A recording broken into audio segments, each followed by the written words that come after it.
Okay, so if you're the kind of person who's always pushing for that next big win, really striving for excellence, and maybe wondering what the true nature of success actually looks like, well, you're going to want to pay close attention. Welcome to this explainer on the concept of the perpetual ascent and mastering the personal peak. Today, we're completely reframing how we look at the whole idea of achieving our life's goals. But before we get too deep into the text, I want you to pause and think about a major goal you've recently achieved. Seriously, picture it. Maybe it took you months or even years of just absolute grinding to get there. Got it in your head? Okay, good. Now, ask yourself, what happens after you finally win? Because, we spend so much time and mental bandwidth completely fixated on the finish line, but we rarely, if ever, stop to consider the psychological reality of the day after the victory. And the reality, as our source material brilliantly points out, is that achieving something doesn't mean you're suddenly finished. Actually, scratch that. It's more like you should absolutely expect harder hills to climb right after. Hitting a goal, like finally landing that massive promotion or launching your business, just means you're about to face even bigger, more demanding challenges. It's kind of a paradox, right? The immediate reward for your hard work is, well, quite simply, more hard work. So let's dive into the reality of that first big achievement and see how this all builds into an understanding of continuous improvement. The source really flips our perspective here. It argues that success and happiness in life actually depend entirely on continuous improvement and progress. When you hit a milestone, you're inevitably going to realize you're facing bigger challenges that come directly as a result of that specific win. But here's the absolute secret. That cycle of continuous progress, it isn't some sort of cosmic glitch. It's not a sign you're doing something wrong. It is literally supposed to be that way. That is exactly how success and happiness are designed to function.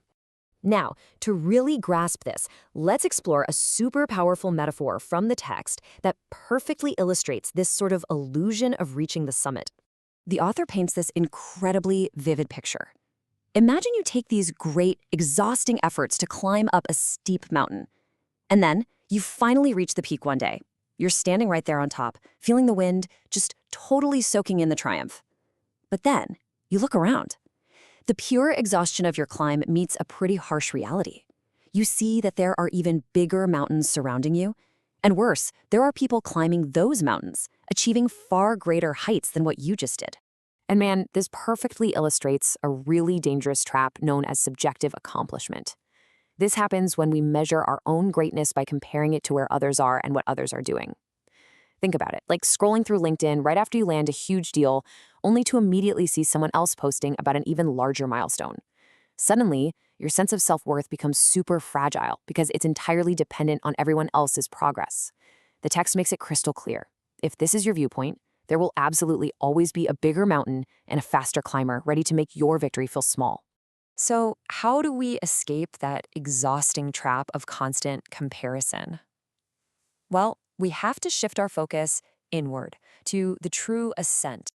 Instead of relying on that subjective accomplishment, comparing your heights to where everyone else currently stands, we have to shift over to an objective pursuit. Pursuing your goals becomes truly measurable and honestly way more fulfilling only when your measuring stick is comparing your progress to your previous version. It's entirely about past you versus present you. It is not you against all those other climbers scattered across the mountain range. Let's just pause and let this incredible quote from the text sink in for a second.